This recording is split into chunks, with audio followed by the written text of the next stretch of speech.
Chronic মানে এর শুরুটা কি ফ্যাটি দিয়ে লিভার শুরু? হ্যাঁ একদমই ইনফ্লামেশন থেকে স্টার্ট হয়, তারপর fatty liver, fibrosis, cirrhosis and end stage is cancer.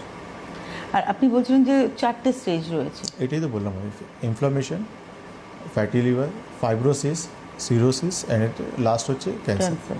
মানে এই প্রসেসটা হয়, আস্তে আস্তে প্রসেসটা হয় যখন আমরা ব্যাড হ্যাবিটগুলো কন্টিনিউ করে রাখি। আমাদের শরীরে এমন কিছু রোগ লিভারের উপর হয়ে যাচ্ছে, যেমন আমরা হ্যাপাটাইটিস মনে একটা রোগ আমরা শুনেছি, হ্যাপাটাইটিস বি, সি।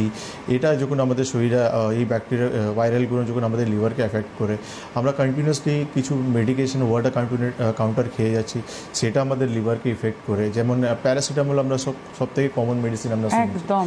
যে মহিলারাও দেখেছি আমরা যে মেনস্ট্রাল পেন হলে বা কোনো কিছু হলে তাদের কন্টিনিউয়াসলি ইউজ করে যাচ্ছে, পেন হচ্ছে কিছু হচ্ছে কন্টিনিউয়াসলি ইউজ করে যাচ্ছে। একটু শরীর ম্যাচ ম্যাচ করছে প্যারাসিটামল খাচ্ছি, এমনকি আমি এমন মানুষও দেখেছি যার মাথা ব্যথা করলেও প্যারাসিটামল খাচ্ছে। আমি তো এমনও মানুষ দেখেছি যে কী বলবো, বৃষ্টিতে ভিজার আগে প্যারাসিটামল খেয়ে নিচ্ছে, বলছে আমি জানি ভিজলে আমার জ্বর হবে, আমি আগে খেয়ে নিচ্ছি। মানে এটা যে কতটা বাজে। কতটা বাজে জিনিস। আমার পার্সোনাল পেশেন্ট আমাকে এটা বলেছিল, আমি বললাম ভিজে যাবেন, জ্বর আসবে, বলছে আমি আগে প্যারাসিটামল খেয়ে নিয়েছি। মিনস মানুষের সাইকোলজি দেখুন, যে এটাই হচ্ছে আমাদের ভুল, যার জন্য কিন্তু আমাদের এই লিভারগুলো প্রচুর সাফার করে।